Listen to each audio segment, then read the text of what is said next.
우리가 다행히 사도행전 18장에서 바울이 고린도에 가서 교회를 개척하는 것을 비교적 자세히 거기서 봅니다. 그걸 간추려 보겠어요. 바울은 이른바 2차 선교 여행 중 AD 50년 한 말쯤, 그러니까 겨울에 이 데살로니가에서 바울이 2차 선교 여행을 이제 이쪽 그리스 지금의 터키의 내륙으로 선교를 더 하려다가 이 마게도니아 사람이 꿈에 나타나서 우리를 와서 도우라는 비전을 보고는 어떻게 해요? 지금의 유럽 땅으로 처음 들어가죠. 그래서 처음 당도한 것이 이 빌립보에서 가까운 네아폴리스라는 그 땅에 당도해서 빌립보에서 교회를 개척하죠. 그것이 어디서 있어? 사도행전 16장. 그래서 거기서 쫓겨나서 어디로 가요? 데살로니가 가지. 그래서 거기서 교회를 개척하죠. 그거 어디서 있어요? 사도행전 17장. 데살로니가에서도 쫓겨나서 바울이 어때요? 잠깐 베로야로 피신했다가 아데네로 내려왔다가 어디로 가요? 고린도에 간다고. 그래서 거기서 개척한 것이 그것이 고린도를 개척한 그게 사도행전 18장. 이렇게 그러니까 연대로 하면 50년 AD 50년 말쯤 된다. 그러니까 고린도 전후서는 바울이 미안합니다. 데살로니가 전후서는 바울이 고린도의 당도에서 교회를 개척하는 초기에 썼어요. 그래서 데살로니가 전후서는 AD 50년쯤에 쓰여진 책으로 50년에 쓰여진 걸로 되게 특히 전서는 되게 학자들이 보고 있죠. 그런데 거기 가서 누구를 동역자로 얻어요? 고린도에 가서 아굴라와 브리스길라 이 부부 사업가를 동역자로 얻죠. 여기요 윤원정 님이 여기 설계하는 목수라고 하셨는데 아굴라와 브리스길라가 뭐하는 사업가였어요? 천막 제조하는 사업가예요. 근데 이 사람들이 원래 어디 출신? 그러니까 원래 어디서 사업하다가 고린도에 왔어요? 로마에서 사업하다가 왜 그러냐면은 로마 4대 황제 클라우디오가 이 로마의 시에 있는 유대인들을 다 추방했어요. AD 49년에. 그 시간이 없으니까 자세한 이야기는 않겠는데 이 로마의 큰 유대 공동체가 있었는데 그곳에서 일부가 그리스도 신앙을 받아들임으로 다수 유대인들에 의해서 핍박받고 그래서 거기서 좀 분란이 일어난 거예요. 그러니까 황제가 이 유대인들 못 쓰겠다, 소란스러워서 못 쓰겠다고 다 추방을 했어요, 로마에서. 그래서 이 부부도 이 고린도에 와서 사업을 막 벌리는 거야. 얼마 안 됐어요. 바울이 당도했을 때 겨우 뭐 1년이나 됐을까. 그러다가 나중에 우리가 이 브리스길라 아굴라 이 사업가를 어디서 또 만나요? 에베소에서 만나요. 에베소에서도 이 사람들이 사업을 하고 있어. 그래서 요새 말로 하면은 이 브리스길라 아굴라가 요새 뭐라 해야 돼? 국제 기업가예요. 국제 기업가. 그래서 바울이 자기 이제 그 직업이 원래 천막 제조업이에요. 천막 제조업이란 말은 가죽을 다루는 사업을 한다 그 말이에요. 꼭 천막만 만드는 게 아니고 무엇도 만들어? 이 무장, 그러니까 이 군화도 만들고 방패, 흉배도 만들고 방패도 만들고 굉장히 중요한 군수 기업 요새 말로 하면 천막도 아주 중요하지 이 원정 가는 군사들에게. 그래서 이 사람들이 굉장히 그 번창한 유대 기업가였는데 그곳에 이 사람들이 마침 그리스도를 믿는 사람들이에요. 그러니까 로마에서부터 이 사람들 그리스도를 믿는 사람들. 그래서 그 천막 제조업에 취직하여 일하면서 바울이 여러 곳에서 데살로니가 전후서에서도 그리고 데살로니가 후서에 고린도 후서에서도 바울이 뭐라 그래요? 자기가 밤낮으로 자기 손으로 일을 해서 자기의 먹을 것을 생계를 유지하면서 복음을 무료로 선포했다 그래요. 이게 밤낮으로 이러면서 그러니까 이 당시의 이 공장 요새 아파트식 공장이었어요. 당시가 여러분들 폼페이에 가면은 당시에 그 공장들 다 물론 그 당시 공장이라는 게 다 수공업이죠. 그래서 제일 아래층 이 아파트식인데 제일 아래층이 이제 공장이면서 동시에 가게하고 그 위층 올라갈수록 이제 그 노동자들이 사는 아파트들이에요. 그런 데서 바울이 지내면서 밤낮으로 일을 하면서 복음도 선포하고 또 어떨 때는 안식일에는 유대 회당에 가서 복음 선포하고 이런 식으로 교회를 개척한 거예요. 상당수의 유대인들과 하나님을 경외하는 자들,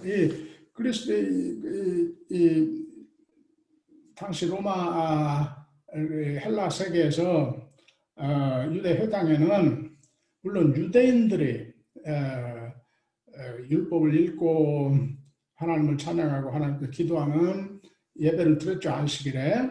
그런데 그 언저리에 누가 또 있었냐면은 유대교의 굉장히 매력을 느낀 이방인들이 그 예배에 참여를 해요. 저기 끝에 그 유대인들 앉는 곳 끄트머리에 또는 다른 방에 앉아서 이 율법을 배우고 이스라엘의 신인 야훼를 숭배하고 예배하고 이렇게 그런 사람들을 하나님을 경외하는 자들이라 이렇게 이름을 붙인 거예요. 그러니까 하나님을 경외하는 자들 말은 이방인들로서 유대 회당의 예배에 참여하면 유대교를 배우고 유대 신앙 습관을 실행한 사람들이다. 그런데 이 하나님을 경외하는 자들과 또 하나 그룹 이방인들로서 또 하나의 유대교에 접근한 사람들인데 그 사람들을 개종자들이라고 해요. 개종자.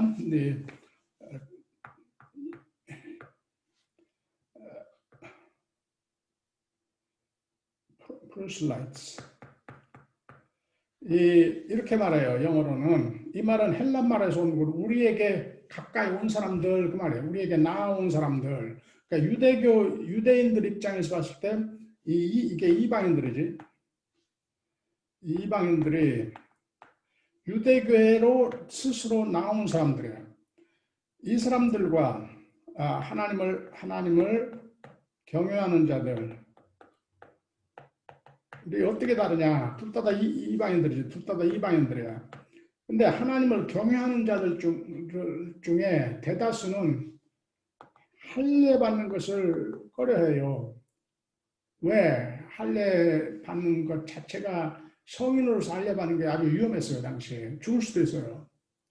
그런데 그보다도 더 중요한 것은 이방으로서 할례 받으면은 이방 공동체에서 따돌림 받고 수치받고 그래서 그 이방 공동체 살기가 어려워. 그렇기 때문에 그냥 하나님을 경외하는 자 할례만 안 받고 그냥 유대교의 다른 하나님 예배하고 그 음식 가리고 뭐 이런 것은 따라하면서 아직 할례까지는 안 받은 사람들을 그냥 하나님을 경외하는 자들이라고 그래요.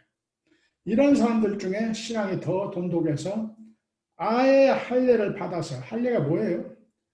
아브라함의 자손의 표징 아닙니까? 아브라함의 언약의 자손됨의 표징. 그래서 그런 아까 이야기한 대로 신체적 위험도 감수하고 사회적, 경제적, 문화적 따돌림도 감수하고 아예 개종자가 된 사람들이 프로슬라이스. 이 헬란 말로 프로슐루테란 말에서 온 프로슐루테스란 말에서 온 말인데 이 말의 원뜻은 우리에게 나온 자 그런 말이에요. 자, 그런데 하여간 그러니까 프로슐루테스도 좀 몇 명 있겠죠. 그 유대 회당에. 그러나 대다수 이방인들은 어떤 사람들? 할례까지는 안 받고, 그러니까 완전히 개종은 않고, 그래서 유대인들이 할례 받고 개종한 자들은 2등 시민일 망정 유대인으로 취급을 해줬어요. 그러나 할례를 안 받고 그냥 예배에 참여하면서 유대교를 배운 사람들, 이 사람들이니까 훨씬 수가 많겠죠.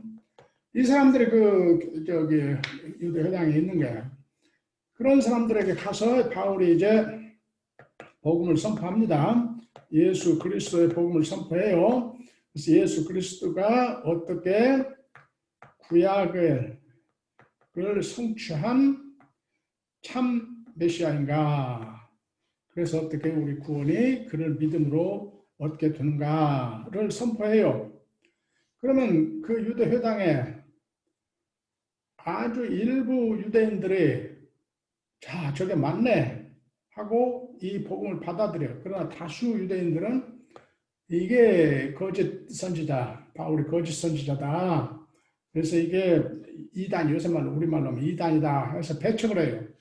그런데 누가 바울의 복음에 가장 솔깃해요? 하나님을 경외하는 자들. 이들은 바울의 복음을 알아들을 준비가 되어 있어요, 신학적으로. 왜? 유대교, 구약과 유대교를 많이 배웠거든, 과거에 이 유대 회당에서.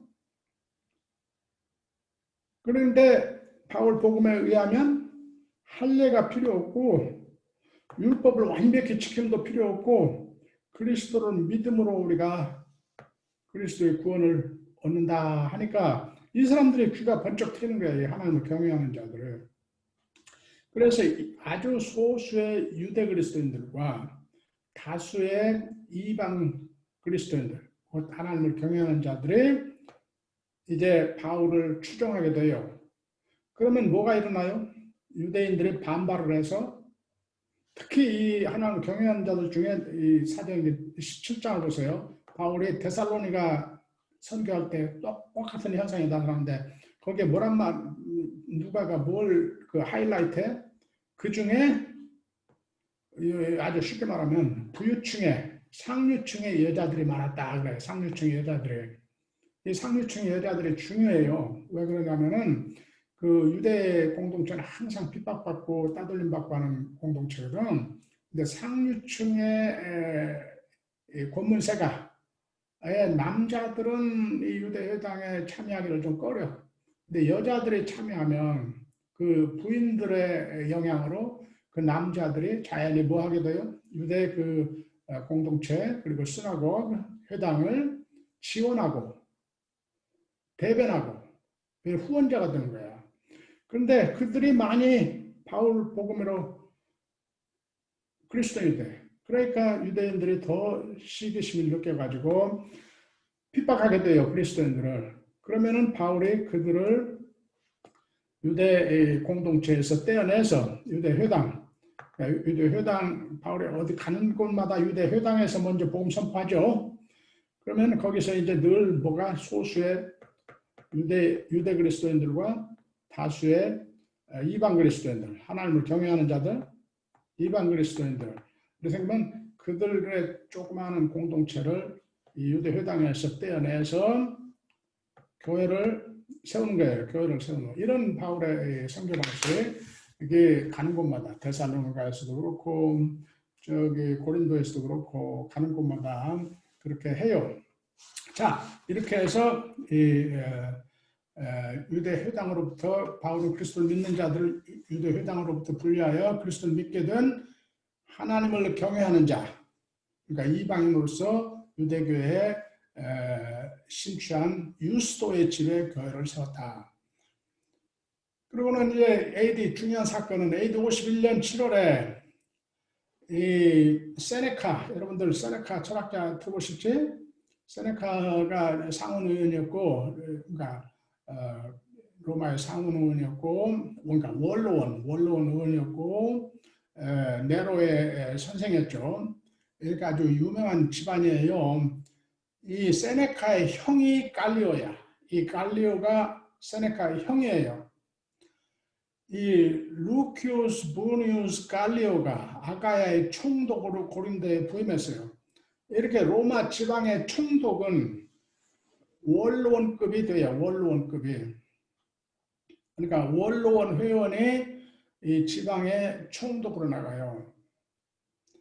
이 유다는 당시 어느 지방에 속했어요? 로마의 행정구역 어느 지방에? 시리아의 행정구역에.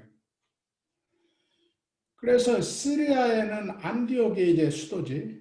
거기에 총독.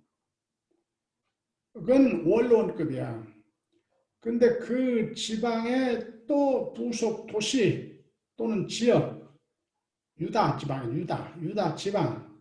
거기에 총독은 기사급이야, 기사급. 그러니까 요새 말하면 영관급이야, 영관급. 그러니까 본디오 빌라도가 영관급이에요. 중령쯤 됐는지 대령쯤 됐는지. 그러니까 시리아의 총독은 뭐고? 여기 누가복음 2장 1절에 누가 시리아의 총독일 때에 예수가 탄생했어요? 누가복음 2장 1절에 거기 나오잖아요. 누가 황제일 때? 저기 디베료가 황제일 때 시리아의 총독이 누구였다고 나옵니까? 그게? 내 머리 금방 지나갔는데. 구레뇨. 응? 구레뇨. 네, 저기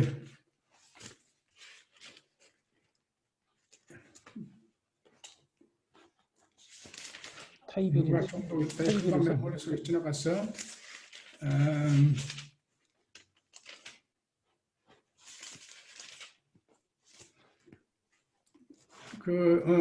퀴리니오. 퀴리니오가 시리아의 총독일 때 그 예수가 탄생했다. 그렇게 나오죠. 하여간 AD 51년 7월에 갈리오가 아가의 총독으로 고린도에 부임했어요. 그때 유대인들이 바울이 불법 종교를 퍼뜨린다고 갈리오한테 고소를 했어요. 근데 갈리오가 이 재판하고 판결을 내린 그 재판석, 그걸 베마라고 그러는데, 이게 헬란말로 재판석이란 말이에요. 재판석. 그게 지금도 있어요. 지금도 고린도에 가면은 고린도 그 옛날 그 포럼이 아주 다 폐허로 그냥 다 망가져 있는데, 그 베마, 이 재판석, 발음이 길어서 베마, 이 요새 발음으로는 비마라고 하더구만. 그리스 사람들은 옛날 발음으로는 베마가 지금도 있어요. 거기서 이제 판결을 내린 거야. 들어보니까 이건 로마법에 저촉되는 게 아니고 유대인들의 자기들끼리 종교적 논쟁에 불과하다. 그래서 그렇게 판결을 내려요. 근데 이게 중요한 것은 이 유대교는 당시 로마법이 용인하고 있었어요. 용인하고. 로마 제국이 이 제국의 여러 제국 밑에 있는 속국들 또는 그 민족들을 평화롭게 통치하는 방법의 지혜 중에 하나가 이게 원래 페르시아에부터 시작하는데 각 민족들의 종교를 들 수 있으면은 로마에 복속하는 한, 로마에 충성하는 한, 될 수 있으면 그 종교들을 건드리지 않는 거예요. 그게 지혜예요. 이 제국주의 지혜가. 서양 제국주의도 거기서 그렇게 배웠어요. 그래서 이 영국 제국주의, 프랑스 제국주의도 이슬람 다 없애버리지 않고, 불교 어떻지 않고, 힌두교 어떠지 않고, 그대로 존중하면서, 페르시아 때부터 그래, 페르시아 때부터. 자, 그 지혜로. 그래서, 근데 종교적인 이슈로 어떤 민족을 구박하고 로마 종교나 그리스 종교에 완전히 개종하도록 강요하면은 아주 목숨을 걸고 싸우는 민족이 하나 있지. 그게 뭐예요? 그게 유대인들이야. 그래서 로마 제국의 법에 유대인을 그냥 용인하는 종교예요. 근데 옛날에는 로마 법에 그걸 합법적 종교, 유대교를 합법적, 소위 렐리기오 리키타, 그러니까 영어로 말하면 legitimate religion으로 합법화했다. 그건 아니고 요새 연구에 하면 그건 아니고 그냥 용인하는 무기난 는 그런 그러니까 그것도 상당한 특권이에요. 그래서 이 황제 숭배 안 해도 되고 군대 징집 안 당하고 이 로마 제국 내에 사는 유대인들이 저 예루살렘 성전을 위해서 매년 남자 16세 이상이면 반 셰켈 성전세를 내잖아요. 반 셰켈 성전세를 내는데 그것도 용인해주고 제국의 체제 아래서 로마 정부만 징세할 수 있지 누가 징세합니까? 근데 그것도 용인해줬어요. 예루살렘 성전 유지 비용으로 세내는 거 이런 그 몇 가지 특권을 준 거예요. 자, 그렇기 때문에 만약에 유대인들의 이 송사가 성공을 해서 바울이 지금 저같이 선포하는 건 우리 유대교가 아니다. 저건 이단이고 우리 유대교 아니다. 그러면 어떻게 되는 거예요? 그런 이 로마법의 용인과 로마법이 허락하는 그런 특권들, 황제숭배 그 중요하지 그게. 그다음에 뭐 저기 군대 안 가요. 또 저기 뭐 좀 자기들끼리 좀 헌금 걷어도 괜찮아. 그래서 바울도 어떻게 예루살렘 교회를 위해서 이방인 교회에서 모금을 할 수가 있는 거예요. 헌금을 거둘 수가 있는 거예요. 그래서 근데 유대인들의 송사가 만약에 성공을 해서 이건 유대교 아니다. 그러면은 그와 같은 용인의 구도에서 벗어나니까 그럴 때는 로마법에 의해서 이제 핍박받고 그런 종교활동 못하게 되는 거죠. 그러니까 아주 중요한 재판이에요, 이게. 그런데 이 재판은 우리가 정확히 AD 51년 7월 이후에 일어났다는 것을 우리가 알 수가 있어요. 왜? 로마 역사에 갈리오가, 그러니까 세네카의 형 갈리오가 이 아가야의 총독으로 51년 7월에 부임했다고 되어 있어. 근데 이 갈리오가 건강이 좋지 않았어요. 그래서 이 총독을 오래 못했어. 1년인가 있다가 1년도 안 되는가 해서 로마로 돌아가야 됐어요. 그러니까 정확히 우리가 이 바울이 고린도에서 언제 교회를 개척했나. 그리고 이 갈리오의 이 판정이 뭐가 되는 거예요? 요즘 말하면 뭐라고 그러죠? 그 선례라고 그럽니까? 판례가 되는 거예요. 판례.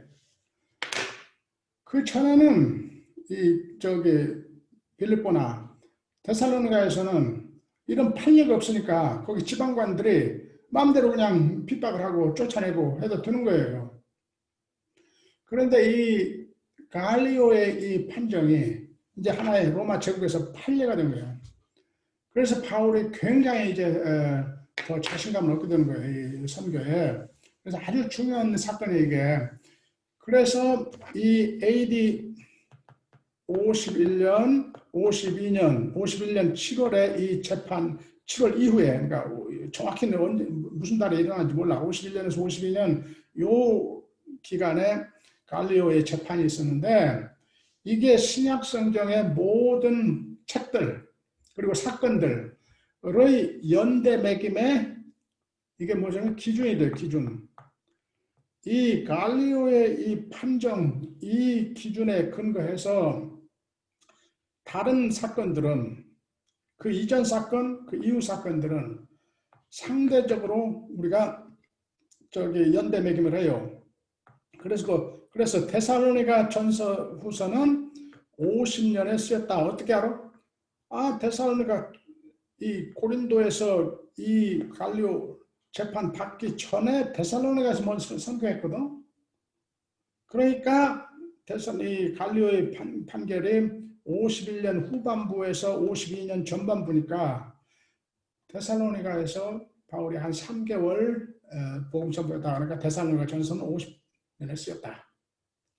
이렇게 상대적으로 그러니까 이 전에 데살로니가 전서 상대적으로 했다.